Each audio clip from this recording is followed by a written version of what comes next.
नमस्कार, मैं धर्मेंद्र सिंह। आज आपके लिए जो इसका चौथा अध्याय है, भारत में खाद्य सुरक्षा संबंध, इसके बारे में चर्चा करेंगे।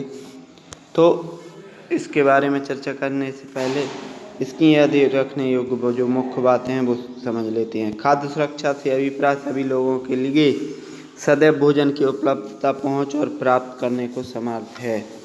राष्ट्रीय आपदाओं के समय अनाज की कमी अन्य वर्गों पर भी इसका असर होता है। जैसे अभी आपदा है वर्तमान में कोरोना वाली, तो किस तरह से जूझ रहे हैं लोग। आपने देखा होगा 1,000 किलोमीटर दूर पैदल चल कर आए हैं, कोई काम नहीं हो पा रहा था। तो ये है।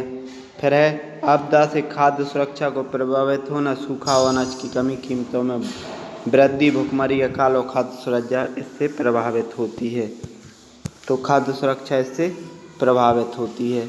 इसके बाद आ जाता है खाद्य असुरक्षित कौन। सबसे पहले है भूमिहीन, पारस्परिक दस्तकार, निरक्षर, भिखारी, अनियमित श्रमिक, अनुसूचित जनजातियाँ, आदिवासी सर्वाधिक असुरक्षित हैं ये सभी।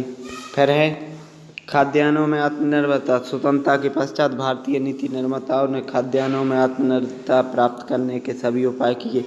हरित क्रांति से यह आत्मनिर्भरता संभव हो पाई। फिर है भारत में खाद्य सुरक्षा सरकार द्वारा सावधानीपूर्वक तैयार की गई खाद्य सुरक्षा व्यवस्था के कारण देश में अनाज की उपलब्धता भी सुनिश्चित हो गई। फिर है बफर स्टॉक।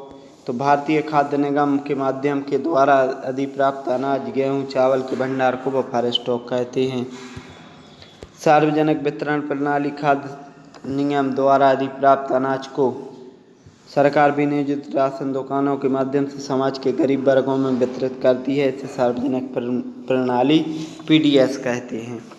फिर है सरकारी समितियों की खाद्य सुरक्षा में भूमिका। भारत में सहकारी समितियां भी खाद्य सुरक्षा में एक महत्वपूर्ण भूमिका निभा रही हैं।